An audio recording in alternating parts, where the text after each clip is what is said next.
Just getting to camp. Yeah, we got Ain't Worth the Hook fishing, A1 fishing, Team Hard Life. Yeah, boy, about to get it down. Talking about he already got an 11-foot hammer and he was upset. Like, come on, bro, like that's a great catch. He's like, I want 15 foot. I was like, oh, okay. But he really, yeah. Y'all didn't hear that? Yeah, he said he already got an 11, but he was upset because he wanted bigger. Well, we'll see how it goes. We're gonna start downloading our kayaks and stuff, so stay tuned. Got it? Or you need to come? Gotta bite. I think I got a lot of stress on my mind. It's a nice day to go. Yeah, I got a line. I'ma call the whole team.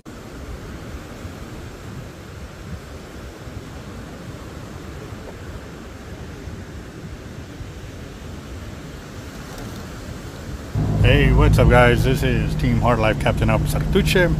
And yes, I was really excited to finally get out on the beach to get some salty toothies on the sand.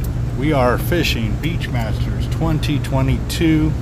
It's the first shark fishing tournament of the season, and we're glad they're finally getting back up and running again. So this is definitely an opportunity for us to polish off or dust off our tackle, because it has been sitting up on the wall all this time, just looking pretty and missing the salt water. So we are about to put in our work to get it set up. And again, guys, this is part of the Teach a Man to Fish series.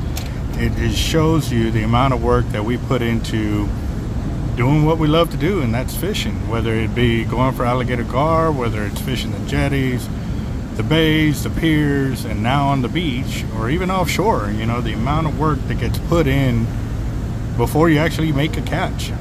And so I think it's real important for everybody to understand, you know, that when they see a big catch that we catch, it's great and everything, but also too, everybody understands the amount of work we put in to make it happen. And even when we don't catch, we're gonna post that too, because if you're new to the channel, we're all about knowledge, guys. We're gonna share whether it's good, bad, ugly, or great. We are gonna share it because we want everybody to have the best opportunity to understand what they're getting into with fishing, and also too to give people hope and understanding, because you know, when they see all these great catches happen, they can't automatically assume that every time they go fishing that they catch something great. Now that would be awesome, don't get me wrong, that would be freaking awesome, but this is the truth, guys. This is the whole real truth. We're gonna bring it to you guys the way it happens, the way it goes, and everything else. And so please enjoy, and if you haven't subscribed to the channel, please do so. We are shooting for our 20,000 subscriber mark, and we are very close. We're really close. I haven't seen the page in a few days because I'm actually down beach at this time. I just finally got back to civilization. Y'all already saw we already went to the weigh-in, but this is everything that led up to that. And talk about some craziness. This is probably one of the most testing fishing trips that we've been on, and it really, you know, like I said, will open your eyes to the stretch of beach that we fish. We are on Padre Island National Seashore, which is actually rated on the like top 10 most dangerous stretches of beaches in the world because of drug trafficking, human trafficking, and just so much more that can happen out there. You know, we're in the middle of no man's land, so literally, you know, when you go out there, you're fending for yourself, and granted, you're gonna meet a lot of people that, you know, you're friends with and stuff like that, so y'all kind of look out for one another. I mean, that's what you do when you're down beach in a place like this.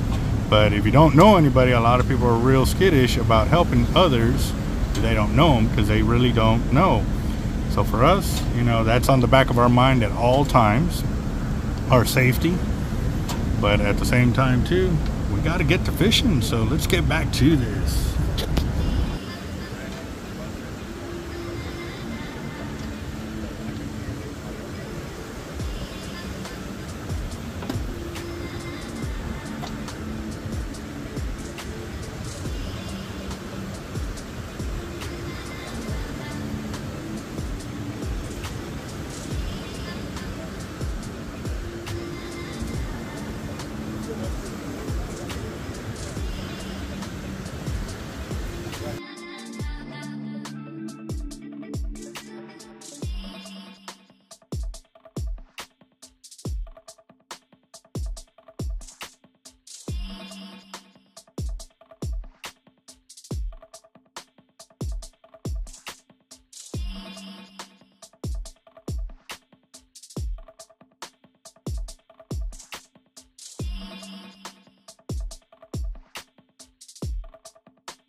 Alright guys, so right now I'm on the rack on the right side of the screen. I'm actually working in the dark right now because I'm setting up the reels to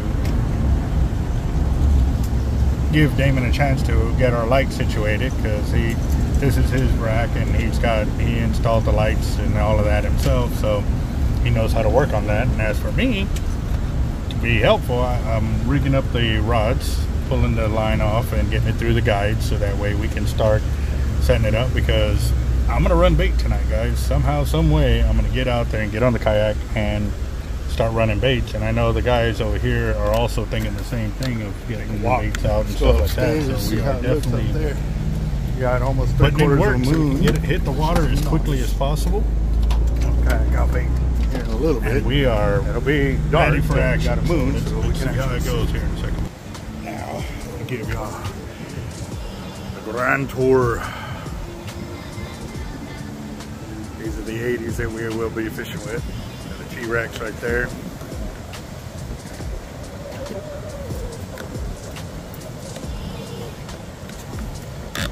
And yes, that is the 130 right there. This thing's beautiful. I just pulled off the other strap.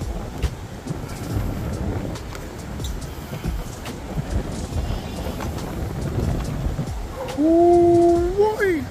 That is bright. Woo-woo. So, let's start. Yeah, even with no light, it's definitely got. Ooh, you can see the stars. Oh man, this is gonna be so awesome. I've always wanted to have a camera that can see the stars at night. So.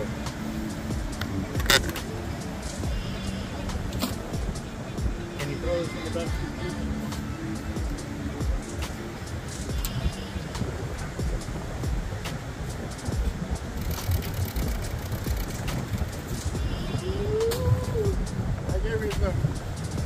Goosebumps.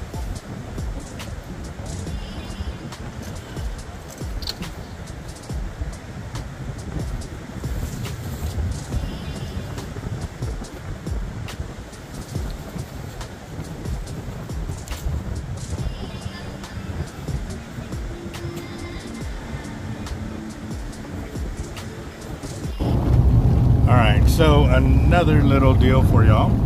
We are all using hollow core braid on our reels from 100 to 130, and we're using straight hollow core all the way to our leader. I'm letting you know about this information because a lot of people are still calling in after watching our channel and asking, you know, about mono top shots. The only way we use mono top shots is if we're trolling offshore, you know, for anything offshore other than just dropping straight down. We use the braid, but if we're trolling, then we go with monos. I hope I'm saying that right, because I am really tired. I'm still on the road headed back home from the tournament, and we are getting it done. But I love it, like I said, because with the hollow core braid, we're using the 130, and we get an insane amount of line capacity on our reels, and still has a crazy backbone to be able to stop the big fish when we want to do it. Keep it rocking. I'm setting these up, and the next step will be to add on my leaders.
run hard south too. The current's running north.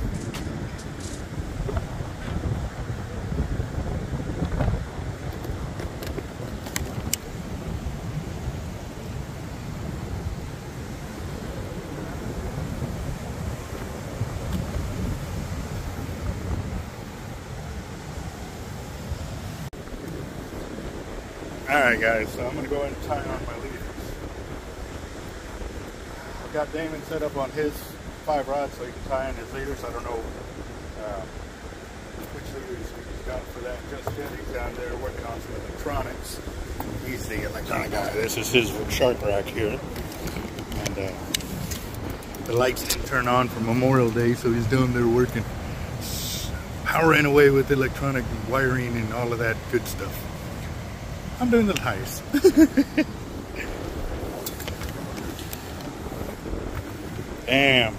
Damn. This ain't right. Nobody ever beats me with the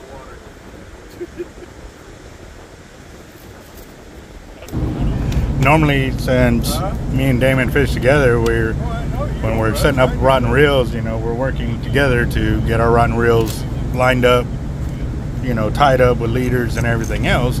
However, since he's working on the lighting problem, I am getting both our rods rigged up by myself.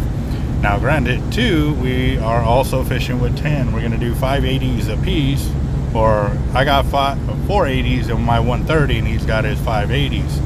And I look over and the guys next to us got their 4 rods rigged up. They're already rigging baits and everything else. I knew they were going to get in the water before me, and that's why I made the comment, because normally I get there and I'm balls to the wall, getting gear out and ready to get as much fishing in as we can in the time allotted for the tournament. So yeah, definitely, you know, giving them props for getting on the ball and getting out there ready to do it. So yes sir, tying leaders does take a while, and as y'all saw from when we got to the beach to getting to this step, has been a minute. And now we still got to finish tying up and rigging bait and all of that stuff as well. Done it. He's got the light on now. Let's see how it looks without my light. There we go. So y'all can kind of still see what's going on, but I think I'll keep mine on while I'm tying these knots and do that right now.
Damn, I still remember that rod in the collection.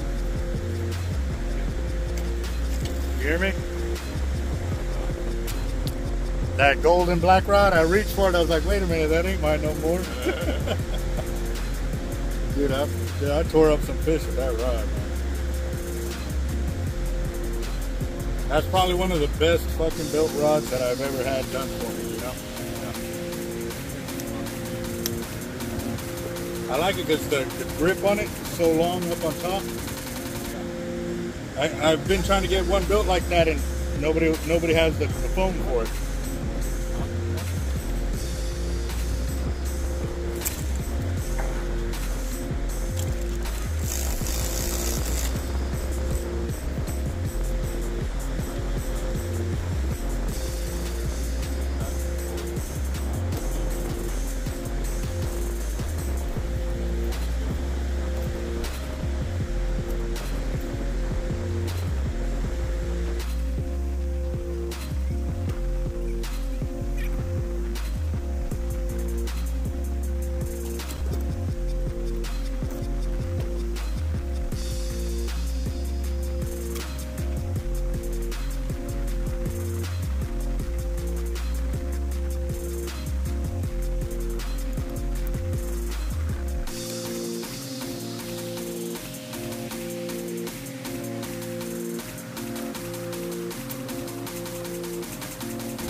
Alright guys, so I've got my leaders tied on. Got 5 for right now. Got that 80, that 80, that 80, that 80, and the 130. Now it's time to go downstairs and rig my bait.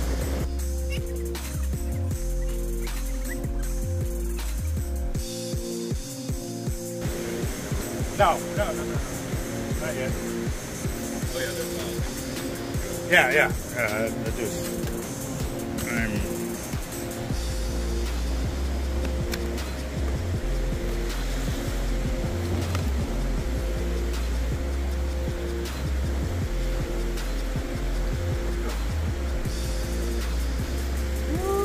It's been a long time since I've rigged a bait. See if I still got it. Actually, yeah, let me borrow the machete.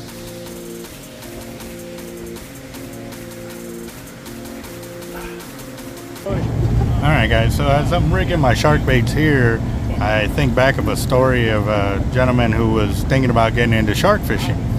Well, he knew one of the predominant shark fishermen in the area, and he just happened to be talking with him about sharks and this and that. And so the guy told him that, you know, the only way to catch a lot of big sharks is to use illegal bait. I told him, no, you don't have to do that. I said, because I do it all the time. When I'm catching big sharks, I use legal bait, because when I fish tournaments, that's all I can use for shark fishing is legal bait. I ain't gonna take a chance of using illegal bait and get caught and cost me all my winnings and everything else that I worked hard to win by doing that. So I was like, no, that is totally wrong. That's a false statement. I was like, because when you get used to practicing what you do, you get real good at it. And so for me, by using legal baits all the time, whether I'm in a tournament or not in a tournament, I can catch big shark and do it consistently without any worries of a game warden coming on us or asking us. And you know, come on down guys, you can check it out, you know. And that's why I love these videos, because it shows how we rig our bait, what bait we're using. That way everybody else too can understand that it can be done. And that's what we promote, is doing it the right way the first time. And you know, I warned him too. I said, you know, that's a bad seed he planted. I said, because you know, yes, don't get me wrong, using illegal baits will produce sharks. I mean, it's a great bait to use, but if you do that, you're taking the chance at a game warden coming up on you right when you're rigging up, or somebody takes a picture and turns you in, or you know, you're pulling in your shark and that bait is hanging out of the shark's mouth and you got no explanation. You know, game wardens have a job to do, and they're going to do it, and that's to protect the wildlife. So us as good custodians, we're promoting that because we use what we can legally. So just food for thought, guys. You know, there's a right way and a wrong way. Do it the right way when nobody's looking, and you'll be prepared for anything.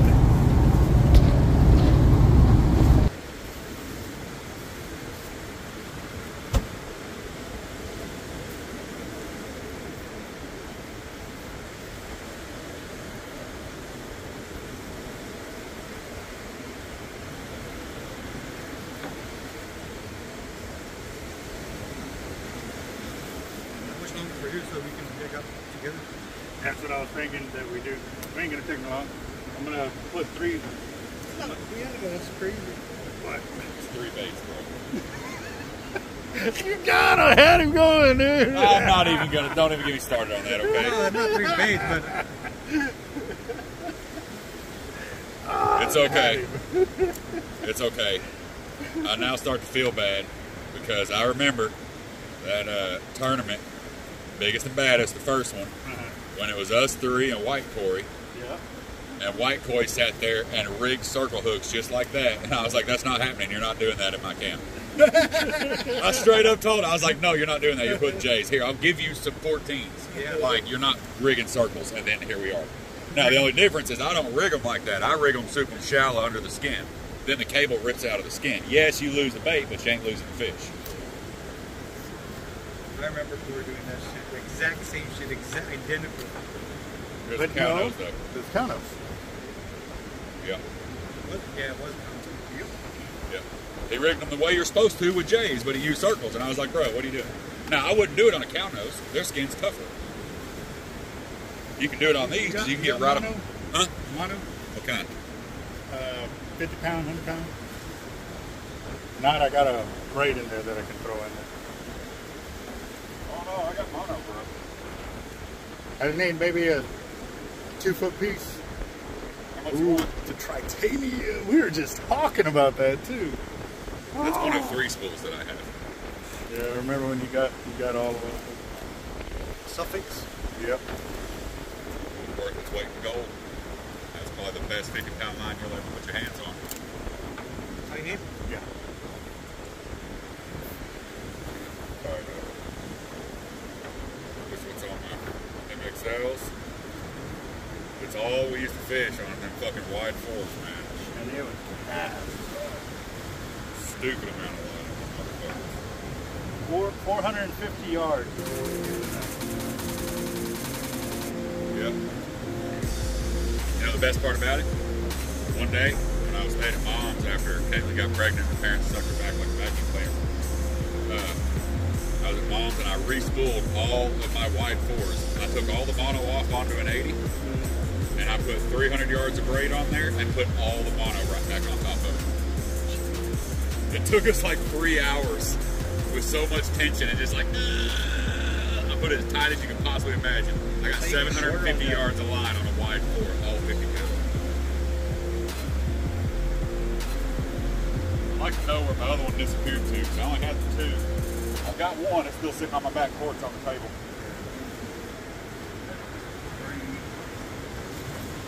Oh, that's right. I got the leader for me.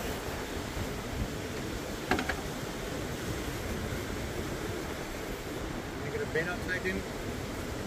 I don't know. Yeah, you. Huh? You ran up, what, 30 fucking hours? Something. The last thing I really want to do is get soaking wet. Then I'll get cold. Then I have to shower, baby powder, and all that. And I can just get y'all out and set up and then go to sleep and not have to worry about a fucking thing. Because if y'all catch a fish, I ain't got to take a picture. No, you gotta take a picture. Why? You're taking a picture. Why? You're the cameraman. You're the only one that knows how to work that damn thing. That's only for us. That's not for them. Oh. They got their own damn camera. They can figure that out themselves. I don't know how to use their camera. What are you talking about? I really don't get how hard it is. You half click, and it goes beep beep, and then you click, and it goes takes a picture. Dude, I sat there and sat there and sat, You dude. need to fucking practice on that. I mean, It's this, dude. It's a like $75 camera, like, and I'm going on like 5 years of using it in tournaments. Granted, it's like the 5th one I've used, but all the others are somewhere.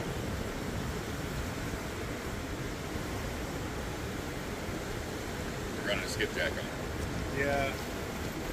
No, I was kind of debating whether just to wait on the HX and just run 380s, but I'm probably going to come back and fucking get out there again. But yeah, we need to run side by side so that way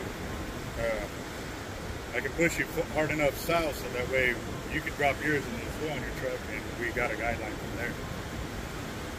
The problem, these, if they stay through morning, will probably end up being the furthest ones to the left, and then we have to go further right. But it all depends how we do tonight. Run those big ass. Yeah. Is it a tuner too? No. No. Davey said He they were was rigging sick. up when I left the beach. When I ran into him, he had just gotten there and it was rigging wrong. He was still spooling. He spooled it by hand, braid, and what's the name was sitting there having it pulled down into a blanket. He'd be like, oh, that's enough. Didn't tighten up when I dragged the weight in.